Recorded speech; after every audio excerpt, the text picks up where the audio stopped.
Hi everyone, I'm Dan from Lesbian Bed Death. I'm the rhythm guitarist and founder member of the band, and today I'm going to be ranking all of our studio albums. So today I'm going to start at number 9 with the album that really shouldn't be on the list at all, because arguably it's a mini album, but that's The Plague Sessions. The Plague Sessions was recorded during COVID, and the idea was to do this record digitally and to give it away for free to all of the fans who pre-ordered The Witching Hour and helped us with that crowdfunding campaign. So it was a bonus for them, and it was also something for us to do in COVID as well. So the record is it's a bunch of re-recordings. I think it was 7, I'll just check my notes. Yep, 7 re-recordings, and there were 3 covers as well. Part of the pledge campaign, fans could choose songs for Lesbian Bed Death to cover, and we ended up tagging those onto the end of the Plague Sessions so everyone could have them. So we had Scream, the Misfit song, one of the Michael Graves era Misfit songs. That's a wicked cover, I'm really proud of that.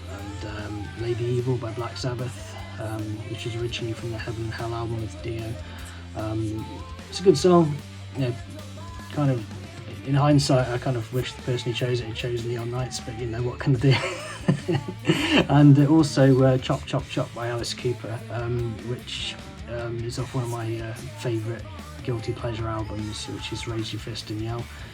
I love heavy metal Alice Cooper, so Constrictor through to Hey Stupid, that's my favourite era of Alice Cooper, so to be asked to do a song that I loved when I was a kid was just really cool.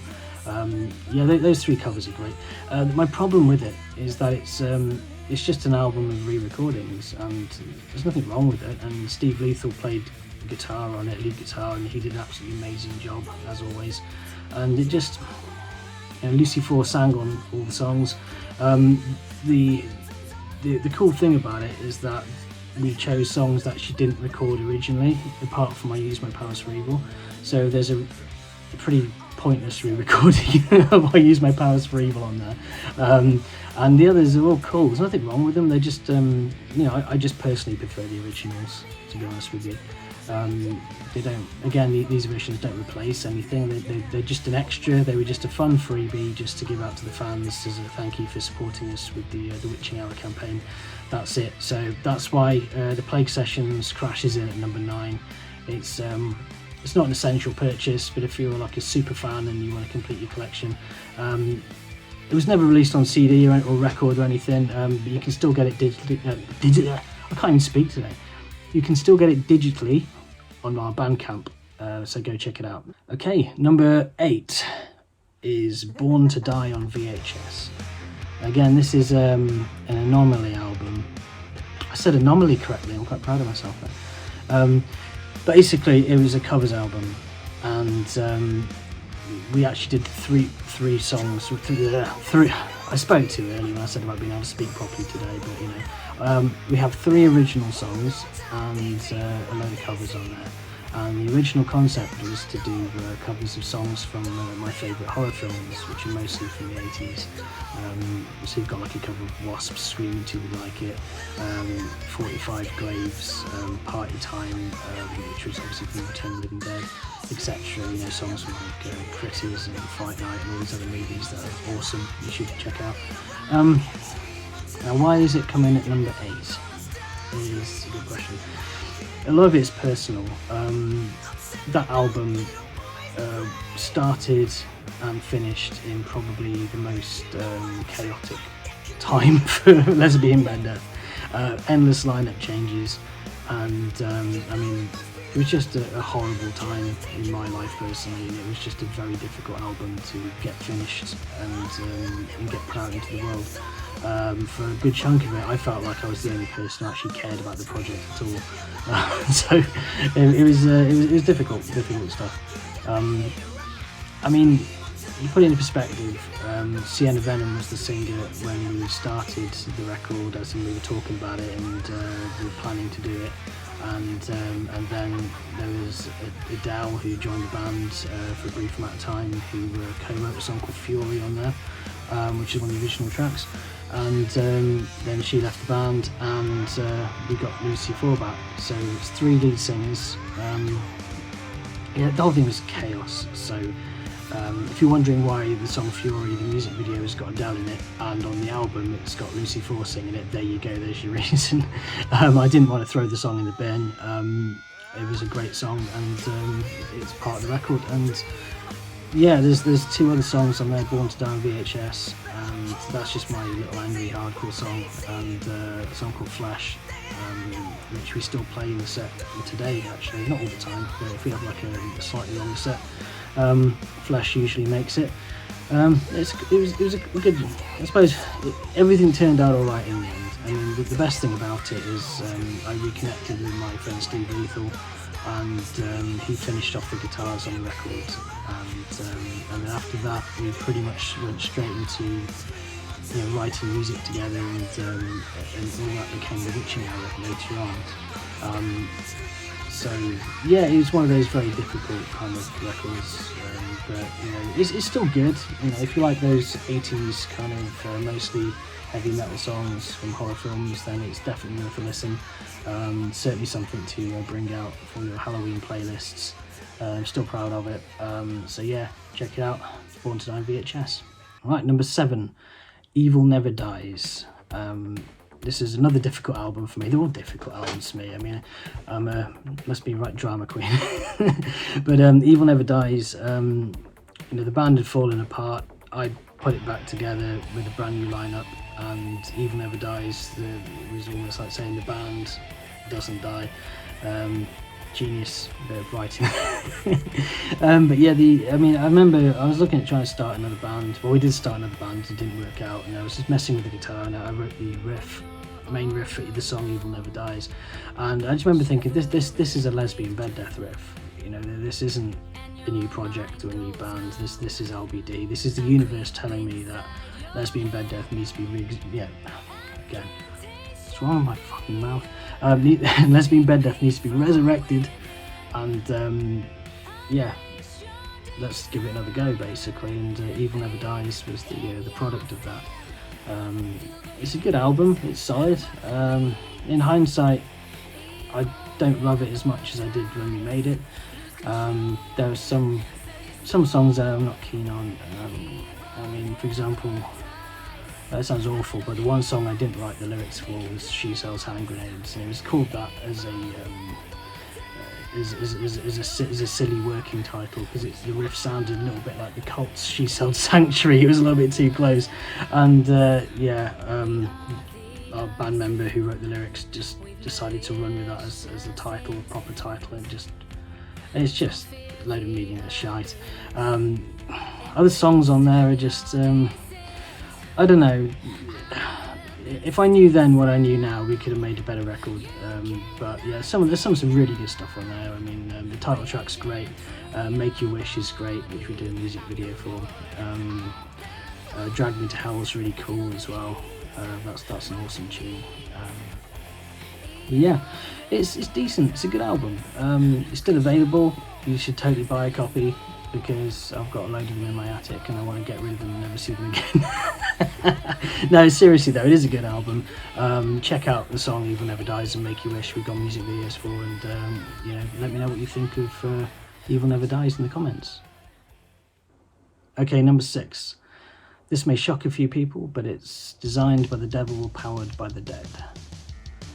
This was our second studio album, and for me it's very hit and miss. We were still kind of learning about the band and what we were and how to write songs and things, and for me, writing lyrics, I mean, I didn't write all the lyrics on the record, but it was a big learning process. So I listen to it now, and there's some stuff on there that I kind of wish it could have been better. I wish we could have rewritten it.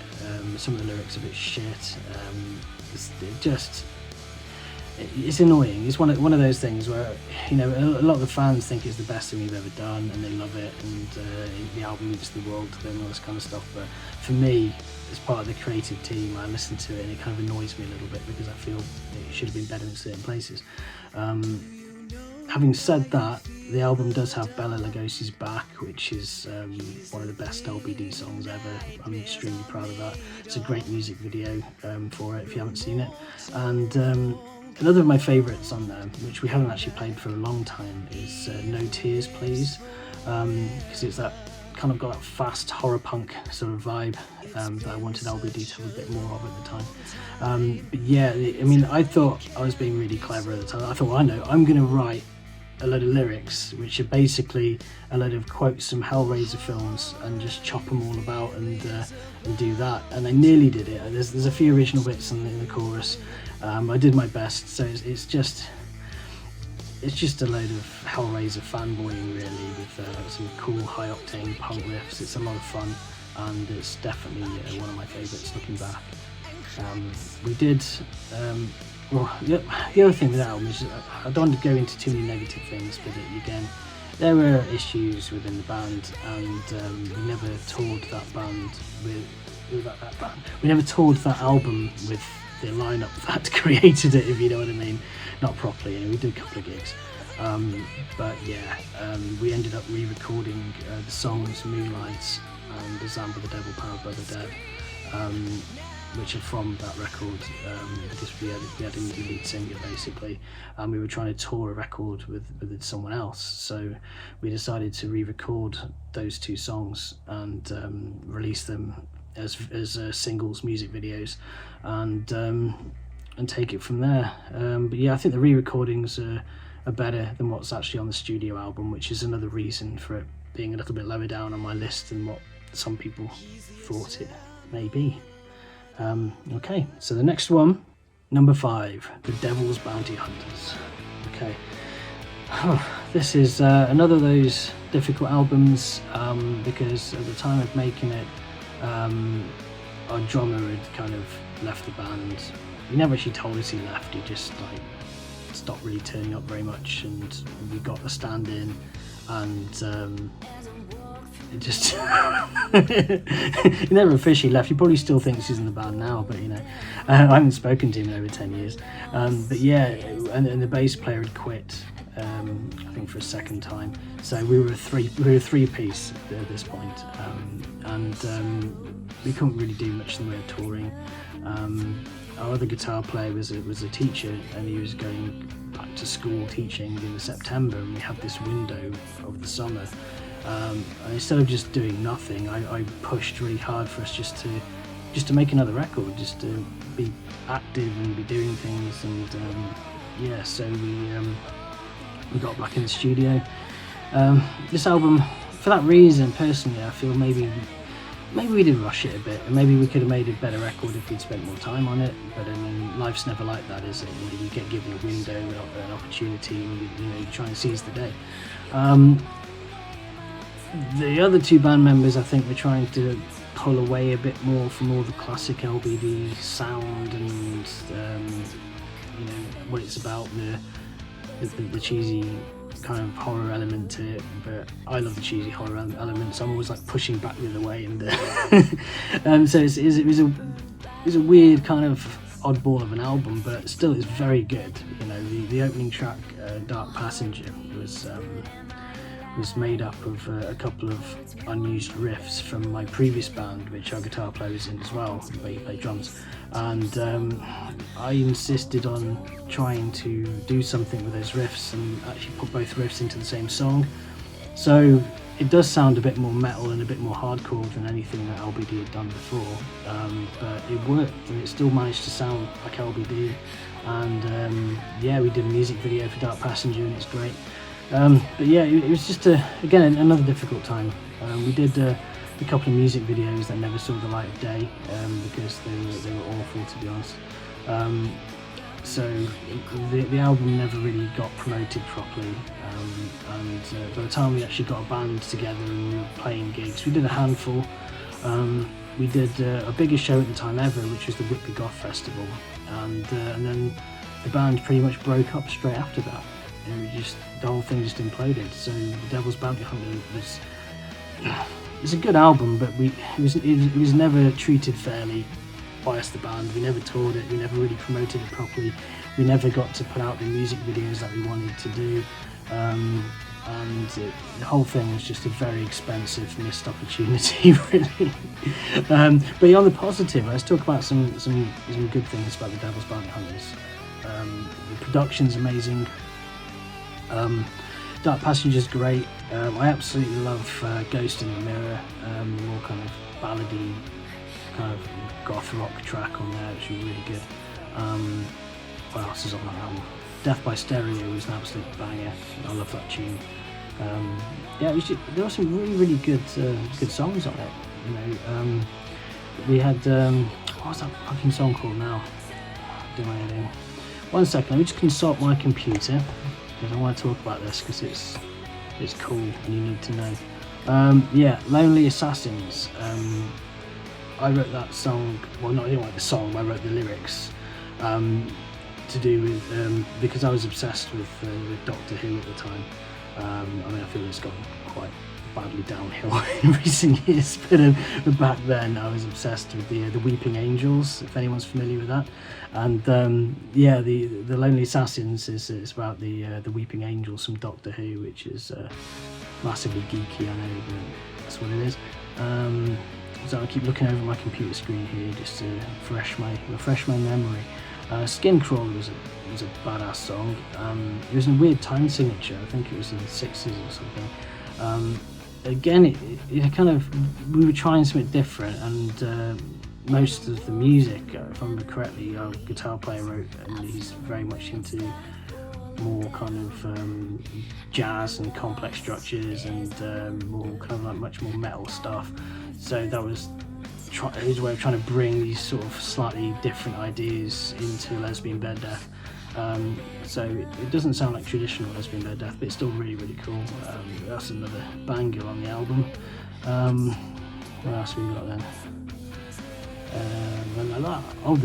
I'm going to talk about the bonus tracks because I'm a big fan of bonus tracks, and we did 3 acoustic songs, so I thought it'd be fun to do a version of each, one of the songs from each of the previous 3 albums, because this was album number 4. So there's 7 Days, the Riot Living Dead album, Bela Lugosi's Back from Disassemble the Devil, Power of the Dead, and Everybody's Dead from I Use My Powers for Evil, our debut album. And they're both, well, all 3 of them are wicked, so I'm really pleased with how they turned out. Everybody's Dead is particularly good. I think it's better than the original studio version. But yeah, that acoustic version is great. So yeah, give the Devil's Bounty Hunters some love. Give it a respin if you've got it. If you've never got around to listening to it, or you're put off by the fact it's got like an orangey yellow cover and doesn't look like, you know, like it's goth enough or whatever, it's cool. You're missing out. Check it out. And let me know what you think of it in the comments. Okay, number 4. I Use My Powers for Evil, our debut album. This is the album that a lot of people think is our best one, for various reasons. I mean,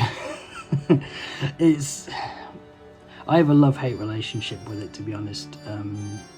It was the first one. It's the one that defined the band and everything, really. It's probably the reason that most of our fan base exists and listening to us today. It's been called a goth classic. I've read that a few times, like a gothic rock classic and all this kind of stuff. And yeah, it's kind of, I'm not sure if it's worthy of that wonderful praise, although I'm incredibly grateful for it. I've also read that it's fucking immature. And the thing is, I think it's somewhere between the two, to be honest with you. It is fucking immature, but there's some great classic shit on there. I mean, the title track, I Use My Powers for Evil, is just an absolute banger. I know it's arrogant for me to say so, because, you know, I've seen in the band, but no, fuck it, it's a great tune. And yeah, that's classic Lesbian Bed Death. Couldn't get better, really. It is, I mean, the album, what you have to understand is that I was in another band at the time, and Lesbian Bed Death was initially a side project. It was just a bit of fun, and I never expected there to be a second album. I certainly never expected to be talking to a mobile phone about this album 21 years after the band started.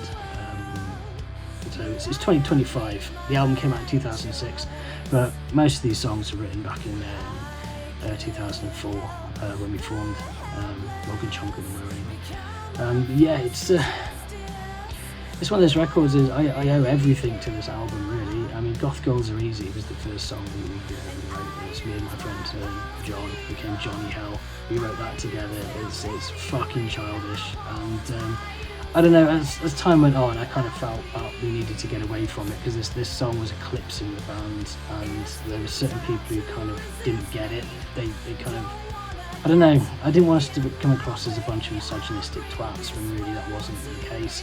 But then fast forward several years, and the song has just been going from strength to strength, and I often see Goth Girls Are Easy being used by like on TikTok, by girls dressing up in their goth outfits and songs on in the background and stuff, and they're like 18, 19 if that, and you know, and they all love this song. So it's almost been like reclaimed, if you like, and but that was the spirit of it. It wasn't a nasty, hateful song. It was just silly, satirical, banterish, whatever. It was never a nasty, unpleasant, hurtful, hateful song or anything like that. That was never the intention of it, and so I feel that, you know, it's okay. We started playing it again basically last year. We brought the song back, and it's gone down really well, so we'll keep it in the set. But yeah, other tracks on that record, I mean, fucking hell, The Party Man was quite cool. That was quite good fun. Everybody's Dead was kind of fun, kind of cool. Vampire Lover, again, it's one of those songs that I kind of, you know, I wish I could go back in time and rework on, and just shorten those verses and tighten it up a bit. But it's still hugely popular. You know, you go on Spotify and you know, everyone's still listening to Goth Girls Are Easy and Vampire Lover all the time, above everything else that we've ever put out. So you know, at this point, I'm just grateful that I've been a part of an album that means so much to so many people, and is still entertaining people to this day. You know, I can't complain about it. From a personal point of view, it was great fun to make, great fun. Lots of friends got involved. There's lots of special guests on it. It was just a laugh. You know, we never thought anything serious would happen, and here we are. So yeah, I use my powers for evil. Number 3, Riot, The Living Dead. This is a really good album. Ironically, it's probably the album I contributed to the least. That's probably why it's so good. But no, seriously, this album, we'd had some lineup problems, as everyone knows. I don't want to go too much into that kind of thing, but we had Kitty join the band on lead vocals, it was great. And it was just a reaffirmation that we could exist and be as good as we've ever been, if not better than ever, with a different lineup. And things were good. There was no infighting at this point. It was fun again. You know, when we did the Riot album, it was fun. We went to the studio just outside Manchester, and you know, we all slept on the floor in sleeping bags and stuff. And it was just a great time. It was just really, really good fun. Good friends, good stories, you know. And, yeah, so I've got a real soft spot for the album for that reason alone. In terms of the music, it was much more, what can I say really? We'd learnt a lot from the first 2 albums. We'd learnt an awful lot, and it's just a tighter, better record in many ways than the first 2. And a lot of people, I'm sure, completely disagree with me, because they're like, oh, Lucy 4 is the classic era singer and whatever. But no, this album, Riot, The Living Dead, is a standalone piece. It's the tits, really. It's a fucking great record. My favourite tunes on there are Halloween, which we still play to this day. It's very rare we do a show where we don't play Halloween. And there's a song in there called Chains, which is timeless as well. You know, it's a brilliant song. I didn't have much to do with the writing of that one. It was mainly the other guitarist and Kitty wrote the vocal melodies and the lyrics and everything. And it's a great song, which is why we still play it to this day. It's a very important part of the Lesbian Bed Death back catalogue. So yeah, that's pretty cool. I'm trying to think what else is on there now. let me just consult the magic computer. 1 second. I've got a terrible memory. It's because I've been in the band for so long, you see. I can never remember what songs are on from the fucking album. But here we are. Darkness Falls, the opener. That's gothic rock awesomeness through and through. Soul Sucker's good fun. The Deadly Romance is great. It's got an almost tribal feel to the drums, which I really like. Yes, it's a good album. There's Ghostface on there, that was good, and there's a big problem. We didn't know whether to write the song as Ghostface 2 words or Ghostface 1 word, because at the time we'd seen Ghostface written as both. Even now you see it as both, but since we released the song, I would say 80% of the time Ghostface is 1 word, and now our song is 2 words. It's like, did we fuck it up? I don't know. We still see Ghostface. I mean, this is just one of the stupid things that, it's just going to haunt me for no reason for the rest of my life, but the tune's cool anyway. And there's some badass bonus tracks on there, as I previously discussed. We've got re-recordings of Moonlight, Designed by the Devil, Powered by the Dead, and we also did a re-recording of Pretty But Mental, because at the time that was one of Kitty's favourite songs to sing, and we finished the drums real quick, ahead of schedule, which had never happened before, and the band had been playing a lot live, and we were quite tight, and we were just like, fuck it, let's knock it out, let's just, while the drum kit's mic'd up still, let's just do Pretty But Mental, and we did. We managed to squeeze an extra track out, and that went on as a bonus track as well. It's a really good version. Is it better than the original? I don't know, probably. I do love the original too, so but both exist. They're both happy out there in the universe, so listen to whichever one you like, or listen to both, whatever you want to do. But yeah, Riot of the Living Dead, it's a cool record, it's a fun record, and it's very important for me personally, that album was. Number 2, Midnight Lust. This is where it gets difficult for me, because 1 and 2 are pretty much interchangeable for me. I love them both so much, and I might think differently tomorrow. Tomorrow Midnight Lust might be number 1. So let's have a think. Why is it number 2? Don't know, but it's great. I mean, this one's got our current and hopefully our last ever singer, JJ, on vocals. We love JJ, and she did a fantastic job on this album. This was her first ever album, and it's just a great album. Steve Lethal produced it, and he also played lead guitar on it as well, as he did on album number 1, which we'll be talking about in a bit. Yeah, we learnt a lot from previous record, and it's a continuation of that. It's just good songwriting. Steve and I bounced ideas off each other, and worked hard, and just came up with a really good bunch of songs. If anything, this record is a bit more towards a more metal direction than the predecessor or any of the other ones. That's the only thing really. Whether that's a good thing or a bad thing is down to the listener. So I'm going to get to the computer, magic computer. You'd think I'd have learnt what songs are on what albums by now, but I know I'm going to say something stupid and regret it if I don't. Okay, so there's Maria.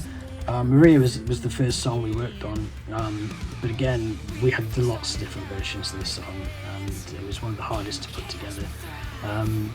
But yeah, it's cool. I co-wrote the lyrics with JJ. JJ wrote most of them. It was her idea. She had this little story about this character called Maria. The idea of someone writing a story about a witch, and the witch coming to life, and then the person writing the story, are they in a story or something? I don't know, I can't even remember now. But it was cool. I thought, yeah, that's awesome, let's run with that. And yeah, she did a fantastic job. Second up, we got Roadkill. That's us going back to our sort of 80s, sleazy classic rock kind of vibes. Sometimes you just got to do it, Satanic Suicide Sex Cult. If there was ever a song that's going to rival Goth Girls Are Easy or I Use My Powers for Evil as the classic Lesbian Bed Death song, is that one.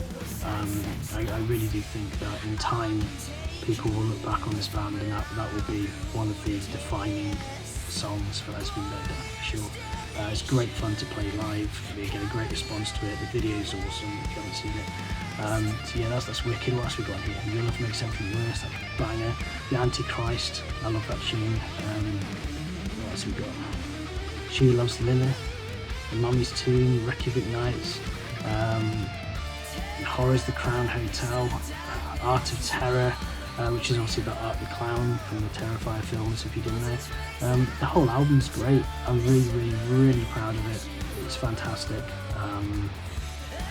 You know, the albums which are 1 and 2 in this list, for me, are absolutely essential if you're into Lesbian Bed Death. If you don't have this album and you're a fan of the band, I mean, no offence, what you're playing at, you know, go to our Bandcamp, get yourself a copy, it's awesome. I love it, and the artwork by Scott Jackson, again, Scott's a wicked artist, and looking at that, it's one of those albums that you just want to love it even before you've heard it when you look at that artwork, you know. Yeah, I'm super proud of it. Midnight Lust, what a wonderful record. How we're going to top it, I don't know. We're going to give it a go. So yeah, that was my number 2. So it's time for number 1, The Witching Hour. As I said before, 1 and 2 are completely interchangeable, really. The Witching Hour it's got the number 1 spot for a few reasons. I think it's, for me anyway, it's the definitive Lesbian Bed Death album at this point. If you want to know everything Lesbian Bed Death, this is the record you need to get. It's got Lucy Ford, a classic era singer. She came back to the band. She sang on this record. Obviously things didn't work out, but that's another story we're not going to go into. But to be fair, she did a fantastic job on this record. I think she did the best performance she'd ever done, and you know, I feel like this was a bookend to this chapter of Lesbian Bed Death, and it's a huge way to you know, say goodbye to that chapter in our lives effectively, with such a strong album and such a you know, a classic LBD album. The artwork is phenomenal. Scott Jackson did this one, and it's perfect, isn't it? It's just awesome, everything about it. I keep looking over at my computer screen because I can't remember the track listing off the top of my head. But yeah, the Scorpion, that's just pure Hammer horror vibes, isn't it? So that's a great opener. Breakfast at Tiffany's is one of the most aggressive Lesbian Bed Death tracks ever. Super proud of that. We play that live still a lot. Sabrina, which is based on you know, Chilling Tales of Sabrina, or Sabrina the Teenage Witch. I was obsessed with that when I was a kid, and I was even more obsessed with the Netflix series, so we ended up having to write a song about Sabrina, as you do. The Witching Hour title track, again, gothic rock classic. I'm sure there are people out there who will disagree with me, but you know, they're wrong, trust me. Toxic, that's a great tune, that is. It's got a real nice stoner kind of groove to it, and it's just a massive tune in it, really. Mirror Demon, Molly Lee, Vampires, that's pretty epic, really, isn't it? You know, I listened to that again the other night, and I thought, wow, what a great song. Most of the music was written by Steve Lethal for that, and I remember just trying to write vocals and lyrics over the top, and yeah, my imagination went wild, and it all flowed really nicely, and created that wonderful song, which we're all still very proud of. What else we got on there? Chucky. You got to have a song about fucking Chucky at some point in your back catalogue, haven't you? Sugar Coated Terror, that is, again, another goth rock classic, massive tune. Tears the Gods, huge electronica vibes. 13 Steps to the Gallows, again, that's me going back to my Hammer horror sort of fanboying. And there's a cover of Cliff Richard's Devil Woman on there, which is pretty cool too. Yeah, it's solid, isn't it? I mean, without, I guess it's, for my friends overseas, I guess it's a very British thing. We're not very good at, you know, bigging ourselves up here and saying, you know, yeah, I'm fucking awesome. But, you know, when I look back, I think The Witching Hour is a brilliant album. I mean, I didn't write the whole thing, obviously. You know, it's a team effort, and Steve Lethal was a huge part in that too. And I don't know, sometimes just a bit of magic happens, and you end up just creating something that's just super cool, that you know that no one of you would have done by yourselves, and together you just, you know, your creativity is flowing, your passion for the project is out of control, and you just kind of come up with something that's just pure magic. And for me, that's it. It's the Witching Hour.